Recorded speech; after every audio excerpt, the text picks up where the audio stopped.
Hey guys, Coach Brandon here. I'm gonna give you guys something that's gonna help get your shoulders nice and warm before your workout. Consists of 12 movements and they're 30 seconds each. So it should take you around 6 minutes to get through it. You only need 3 pieces of equipment.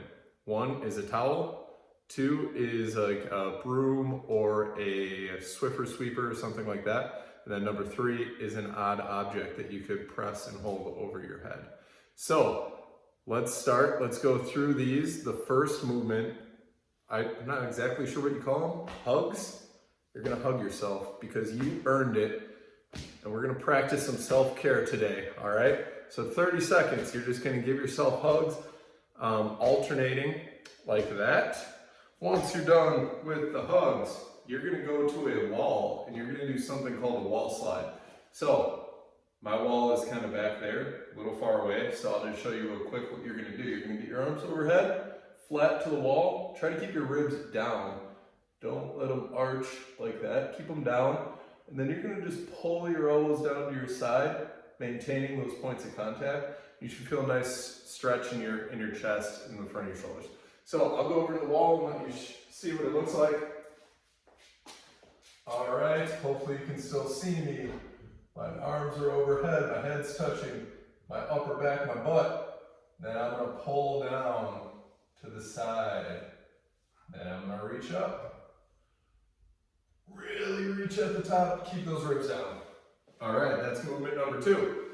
Number 3, a classic that we've all seen before, pass-throughs, but some of you might not have the fancy Rogue PVC pipes that we love so dearly, so you might have a swiffer, or maybe a shovel, or a broom, either way. So, same rules apply. Keep your ribs down, arms straight, elbows locked.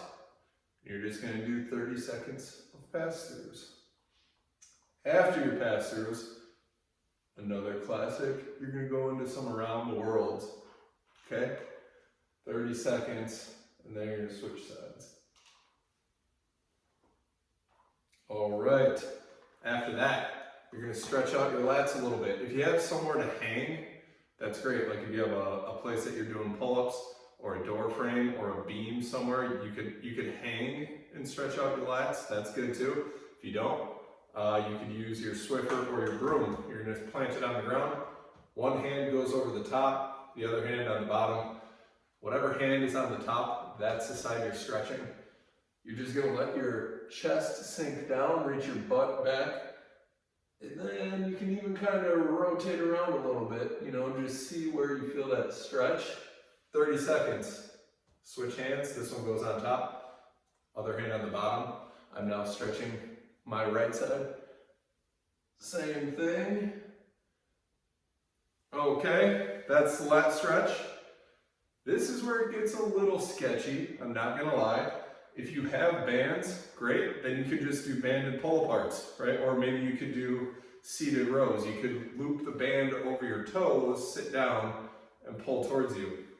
If you don't have that, and you need to get creative, and you don't have anywhere where you could do like an inverted row, let's say, on a countertop, something I just came up with looks like this. This is where the towel comes into play. I tied a knot at the end of this. Maybe there's a blanket, a towel, blanket, whatever.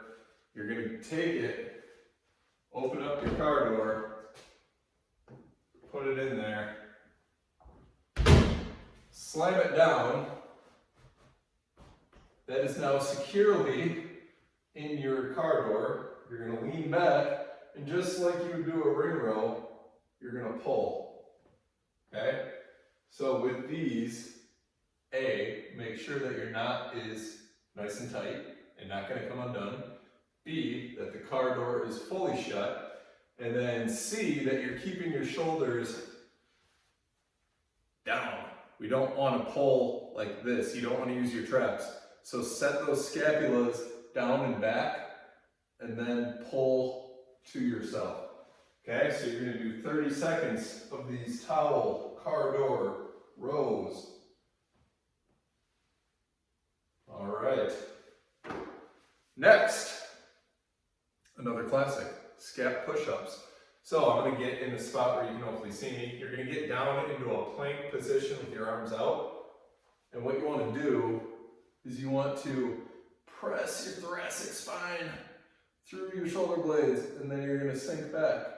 Then you're gonna press. So you're pushing the floor away from you each time. So it looks like this. I think you can see me. All right, so I'm sinking down. I'm pressing away. Sinking down, pressing away. Okay? 30 seconds of those. Next, you're gonna do push-ups. Make them nice and slow. These are for quality. This isn't, trying to set a new Cindy record for yourself. And one thing you want to think about anytime you're doing push-ups or even bench press is think about, let's say you're bench pressing, breaking the bar, right? So if I was trying to break this over my leg, I would create some tension by creating torque on the bar. That sets your scapula, turns on your lats. You can do the same thing by screwing your hands into the ground. So basically you want to make your elbow pit face forward. So that'll keep your elbow nice and tight to your sides. It also engages that lat, like I said. So then you're going to go into some push-ups. All right, you can do a set number of reps, or you can just do 30 seconds of quality push-ups. Okay, and then we're going to do some arm circles. At this point, the arms your shoulders should be pretty good and warm, but you're going to start small circles, 30 seconds going forward. Okay, then you're going to get a little wider until you're really wide for 30 seconds going forward. And then without stopping, you're going to reverse it to really small circles going backwards, another 30 seconds here. And then you're going to work into a bigger circle going backwards. Okay, 30 seconds at that. The next move, something you guys may not have ever done before, I think they're called reverse swimmers. I'm not exactly sure. But what you're going to do, you're going to lay on the floor, and again, I'll show you this sort of up close so you can sort of see what I'm talking about. You're going to lay on your floor, almost like you're going into an arch, where you're going to lift your arms off the floor. You're going to turn your palms down, and then you're going to swim back to behind your back, keeping your hands off the floor. Then you're going to reverse that. Okay? So just do those slow and controlled for 30 seconds. There we go, you can see me. So I'm going to lift up, I'm going to turn my hands over, and I'm going to swim back. Okay, then you reverse it. All right, those are the swimmers. Next, this is where your odd object comes into play. My odd object, once again, cold Coors Light. I don't know why I have so many of these sitting around. Maybe because we're going to be quarantined, who knows. But this, you're going to take your object, you're going to press it overhead, just like you would if you had a barbell. You want to keep your arms locked out, head forward, ribs down, and we're going to hold this thing overhead for 30 seconds. You can walk around with it, you can do whatever you want. After 30-second hold, then you're going to do 30 seconds of slow and controlled pressing. Okay? So as always, you got to get your head out of the way, and then you got to get your head through. Head out of the way, head through. Okay. So, if you did all that, 30 seconds each, you should be good and warm. You should be feeling pretty bulletproof that you're not going to injure your shoulders, whether you're doing handstand push-ups, bench press, pull-ups, whatever you're doing. So, if you guys have any questions, reach out to a coach, let us know, and hopefully that helps. All right, get after it, guys.